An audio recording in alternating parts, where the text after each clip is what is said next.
well, the other one is relatively safe. Ooh, now ZxGanon, he's adding on 4 air pads here. You're gonna see some air fights again. Lovely. Ooh. Quite possibly, yeah. He may just be looking for using the scythes to tear apart Zlex's forces, much like we saw in the previous game, where those scythes really made the difference at the beginning of one of those final engagements. Yeah. Well, the splash damage is pretty huge on sides, so it's fun. I do think, as said again, they should tech up faster. Yeah, they're really relying on this kind of very low-tech play. They've really been digging it. And there gets to a point where you have so many Tier 1 units that you can overwhelm just about anything. But if you don't have quite that critical mass number and your opponent decides to tech up, then they can just absolutely shred you. Yeah. I mean, just imagine Ganon having 2 howitzers in his army. I mean, it's 7 minutes in the game, so it's possible. Around this mark, you'll see artillery units. I mean, Zlex would have no chance at all. Yeah, his entire Tier 1 army would just be shut down so hard. Now, Zlex, he's getting his large factories up and running. He's also adding on a large number of those attachments to them. Yeah, he wants to build everything. It would be kind of hilarious if he was going for some sort of really fast, epic build. Now, Zlex is moving in the south. He's got a fair number of units here, a couple of revolvers mixed in as well with the Trident, so they're going to be able to shoot down this extractor pretty quickly. They might actually be able to grab this Gladius just for bonus, but nope. He does have that anti-heavy sentinel to protect him.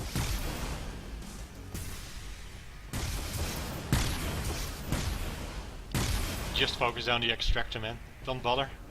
Yeah. Now we're seeing ZxGanon make the same sort of kind of cutesy moves where he's trying to bait Zlex into the anti-heavy sentinel because he knows how much more powerful that will make his defense. But Zlex is being a little bit too smart for that, and ooh, the scythe is out. It's sniping down unit after unit. A couple of those Tier 1 units just getting absolutely wrecked. And again, ZxGanon, he's a little bit slow on the replacement of that particular anti-heavy sentinel, so he may... Oh, no, the extra sides are here. Now, Zlex may have an opportunity to snipe down some of these sides. Nope, they're not landing for long enough. Good control by ZxGanon. Ooh, one will go down, I think. No? Yes, one goes down. Yes, he does snipe it. But again, ZxGanon, as long as he's able to push away this force, he's got that advantage of those scythes, and suddenly every Tier 1 battle is going to be going massively in his favor. Yeah. Well, we discussed earlier about the anti-air. I forgot the name. Do you remember the name of the human anti-air? I can only think of the Cloudburst, which is the beta right now. Okay, now, whatever, the human anti-air unit. As said earlier, you can upgrade it, that it also shoots at ground units. I mean, whoop, a big engagement in the middle. Yeah, Zlex just kind of has overwhelming numbers. He also has his monitors just kind of circling above, and he wasn't quite able to snipe the extractors in the main base. Well, the second set of extractors in the main base of his opponent. It looks like it is called the longbow. Thanks to Verdi for that. Couldn't quite remember. Thank you, a longbow it is indeed. Well, just upgrade it. The range is insane. And it works perfect against Tier 1 units. Yeah, now Zlex, he's starting to expand a little bit off to the left, and this has been spotted by Ganon. Of course, he's got the monitors hanging out, scouting Zlex like he has been pretty much every game.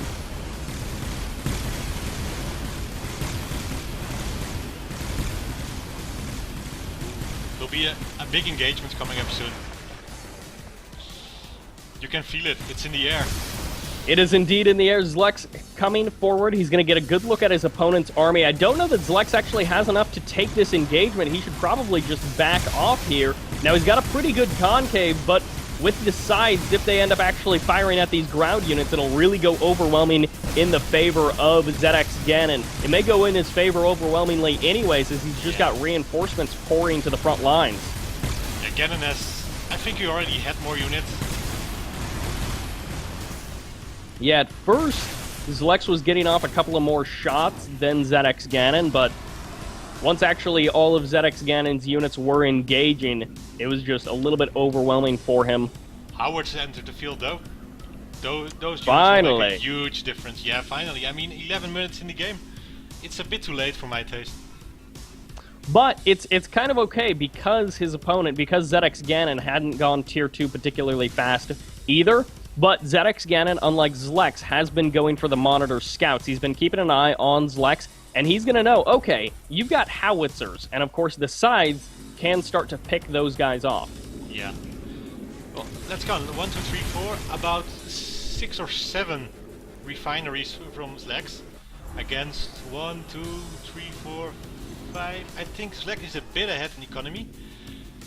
So I think he can afford building an extra large factory right now and just build the longbows with it, the upgraded longbows. Really, upgraded longbows combined with howitzers is a free win against in a human. Yeah. It would be a little bit silly if Zlex ended up losing this entire game purely because he didn't build anti-air. But Zlex is getting a couple of shots off with the howitzers. They're missing the majority of this army, unfortunately, for him. Yeah. ZxGanon pushing forward. He's got the Gladiuses on the front line, sniping down those howitzers oh so quickly. But Zlex finally getting some shots off with his howitzers, which are actually impacting pretty well. Yeah, I think in the first engagement he should have forced fire in front of his the enemy's army. It's a bit of a micro mistake there. Yeah, a lot of those first howitzer shots didn't quite impact as he would have want to. But another large factory coming in for Zlex. He's going to have 3 large factories online. He's going to have 3 or 4 regular factories online as well, which is a pretty good amount of production. And it looks like finally ZxGanon is going to be going for that kind of center outline expansion. Ah, there we go. There the longbows are. Finally. Yep, out on the front line, they snipe down the sides, no problemo at all. They just slam them. Is there a way you can see if a unit is upgraded? I don't think there is there? Yes, if they have the upgrade, then it should show up on the little unit portrait. Like, I believe the sides have the upgrade, the extra ammo upgrade, the payload upgrade. Mm-hmm. And that appears on their profile, but the longbows, I don't believe, have any upgrade currently. Oh, a nice concave there. What to do? Ooh, devastated there. Oh! That howitzer shot was just crazy. Oh, now it just hurts looking at it. Yeah, ZxGanon has actually a fair number of Gladiuses. If he can get them in range of the howitzers, then he can start tearing through Zlex's army. But for now, Zlex just has tier 1, too much tier 1 buffering for the howitzers. Oh dear, man.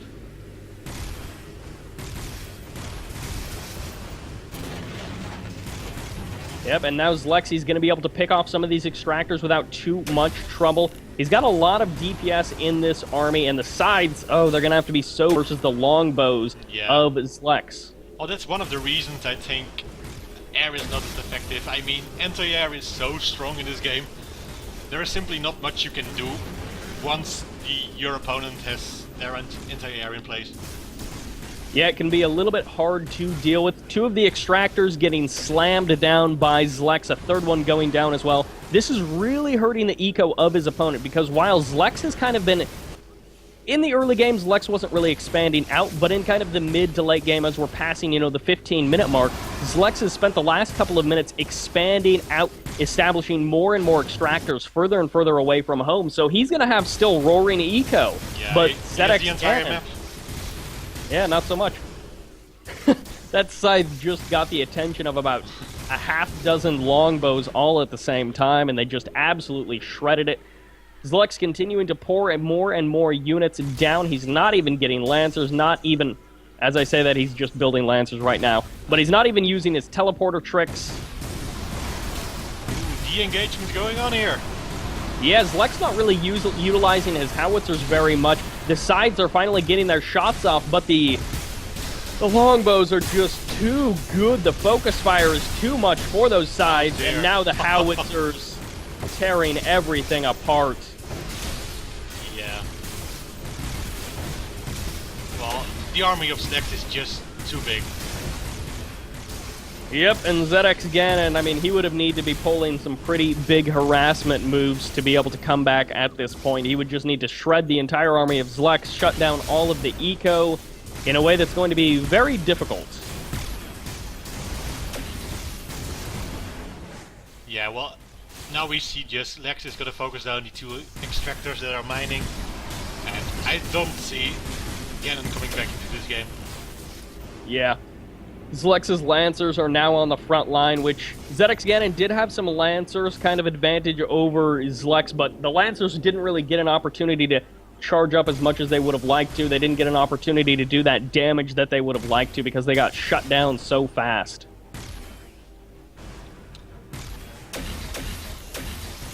And the brushes there, making it even harder for Ganon. Oh, sheesh. There's the GG. And Zlex remains your champion of the GGReplays.com King of the Hill. Indeed.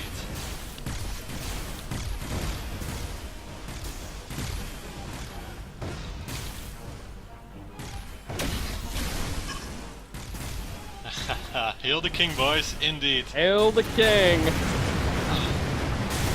So, what was the changing moment in this game?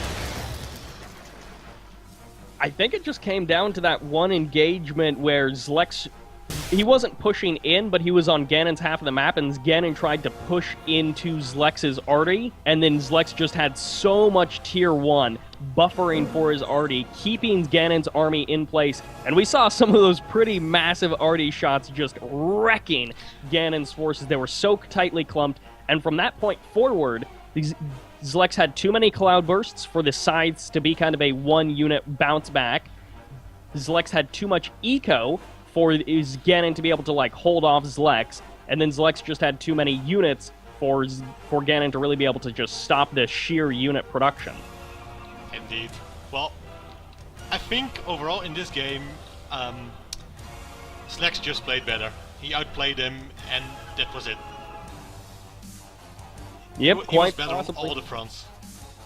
Yeah, and Ganon, again, he was trying to utilize those kind of cutesy moves. He was trying to go a bit for the hard counter and go for the sides when his opponent didn't have any cloud bursts, but he didn't have the number of sides to really cut down Zlex's army, and Zlex was, again, going for that harassment in the main base. That really helped him just slow down his opponent. And again, some of those smaller moves by Zlex that weren't necessarily game-winning moves, but they slowed down ZxGanon enough for Zlex to get out the cloud bursts before the sides were particularly strong, and then after that point, it just came down to the howitzers. Alright, we're gonna take a short break now. After this match, after the short break, we have another King of the Hill match. It's the current king, Zlex, against Sardine. Just a 5-minute break, so just stay tuned and we will be right back to you again.